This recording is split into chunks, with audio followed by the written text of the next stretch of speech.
Hi chums, right, Ron Fleming, hold on a minute. Sorry about this. No, I was listening to the World Cup. They're getting ready for the match tonight. England against Italy. So Ron Fleming asked me about how the skins were doing. So here's the potatoes, Ron. Right, there's the potatoes. As you can see, they're all looking pretty good. But which one is the skins? Eh? Which one's the skins? Look at that. So we go into this little label here. Skins.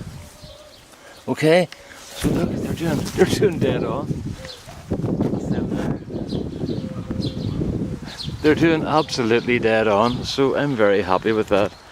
I'm just going to go into the greenhouse and show you what I did today. I've been really busy today, and it doesn't look like a lot of work, but I can assure you it is a huge amount of work. But I've got a bit of a problem because it was very warm today. Look at this, all the windows open the whole way around. It was so hot, but look what happens to the tomatoes. They're all fallen over, wilted, because that's what happened. In the time it took me to take the tomatoes out of their pots and plant them up like that, they just started wilting over. Look,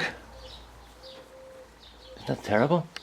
I've never had that before, but it was fierce warm, brutal this morning in here, or this afternoon. It's crazy. It's nice and mild. Well, what is it now? I bought a new thermometer because I couldn't read the other one, because it was red on brown or red on green. I don't know what colour it was. We'll see now. So what's that say there? 1761. So that's right. There's the other one. I can't read this one down here, you see, because it's red on brown or red on green. I'll show you. You see? That one there. But what I did was I put a piece of paper in the back, so it made it easier for me to read. So that's it, folks. That's where we are tonight. We're getting tomatoes sorted out. These ones are all going. In the next probably tomorrow they'll go, and I'm going to get some more tomatoes on this side here tonight. And I put 6 tomatoes I think down this side. I'm only doing 4 this time, and there's going to be melons go in here in this part, and there might be a melon there as well. I'm not too sure. We'll see how we go. And I'm going to put a courgette there, because it's a good sunny spot, and it'll also get a bit of shade from the tomatoes when they get bigger. But I'm not going to do a lot of courgettes, but I'm going to push the ones I have. Andy, look, there you go. There's the trenching.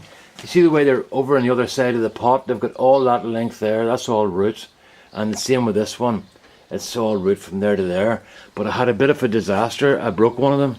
The first one I lifted, I actually snapped it off. The root ball was quite heavy. And I lifted it up, and whatever way I lifted it, it just snapped. So a bit of a disaster, but she gave me 3, so I have 2 left. So that's it. And Darren, Savage North Garden, there's your primo tomatoes there. And I'm assuming, I'll go down a wee bit and live. I'm assuming that those are correct, that they are like a standard type determinate tomato that I can grow like all the rest. Look at this, look, there's one there, looking very sad because of the transplanting. So as I say, that never happened before, that had so much damage to the plants while I was transplanting. But just shows you how warm it was today. I was actually, about every half an hour, I'll turn this around a bit, about every half an hour I was putting water on them to try and keep them from drying out, because what happened was I didn't transplant them on time, because they're in a very small pot. Well, a small pot about that size, but the roots were almost pot bound, so it took a while for the water to take effect. But that's another learning situation, you know. So tonight I'm going to, well, just show you what I'm going to do now. I'm going to move all these tomatoes here. Most will get moved to this side, and then most will go in out tomorrow to the people who are getting them, and that'll leave me with an awful lot more space. And then there's going to be cucumbers down there, and then some more tomatoes in here as well. I'm doing one called Shirley this year. Shirley not. Shirley. and I've never done it before, but it's an old favourite, like the Gardener's Delight. And there's the other one I'm doing. That's Marglobe there, and Marglobe and Luciola, which is the plum type tomato.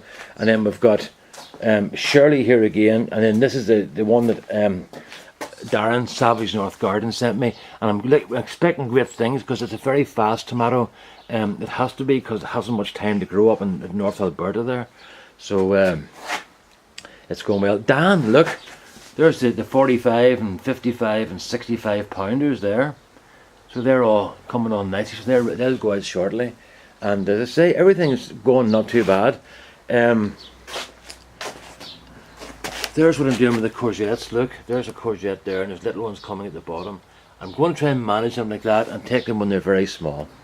So that's it. So it's got nice and cool here now compared to what it was. And that's a good day yesterday. It was a good day, a nice, quiet, relaxing day. And as I say, I was talking to the boys last night, the engineers and mechanics, and as I said to somebody in one of their comments, if you ask a mechanic, do I buy standard clutch change or hydrostatic drive, you'd better be going nowhere fast, because you get an answer, and you get a very thorough answer. So after hearing all the benefits of hydrostatic, I've decided to stick with traditional clutch change because there's less maintenance involved, you know, and the clutch change will last forever and ever and ever, and I don't want to buy a machine and then have to spend money keeping it going, you know. So that's it. The other mower's going perfectly well. It's 14 years old, but mechanically sound. The deck just got destroyed. With what I'm doing, I'm looking at the screen again instead of the camera. The deck got destroyed with all the rust and stuff over the years. So instead of putting a new deck on, it cost £800 for a new deck. There's no point putting that on a mower that's done, an old mower. But I'll strip all the grass cutting stuff off and use that mower to tow the trailer about the place, and that'll be a good addition to the stock, I suppose, you know. And I'm going to buy a new mower because about £2,000 will buy a mower. What's that in dollars? 6.3. But $3,200 to get you a good mower. Actually, it'll get me the same mower that I had before, and that's what I'm going to stick with, because it's a nice mower. It's not the biggest. It's not the most expensive, but it lasts a long time and does a good job, and it's easy got stuff for, you know. That's it. This is supposed to be a 2-minute video, and we're up to 7 minutes. Right. Okay then. Ron Fleming, there's your skin potatoes, and they're grand. So maybe more tomorrow, folks. Okay. All the best now. Bye bye.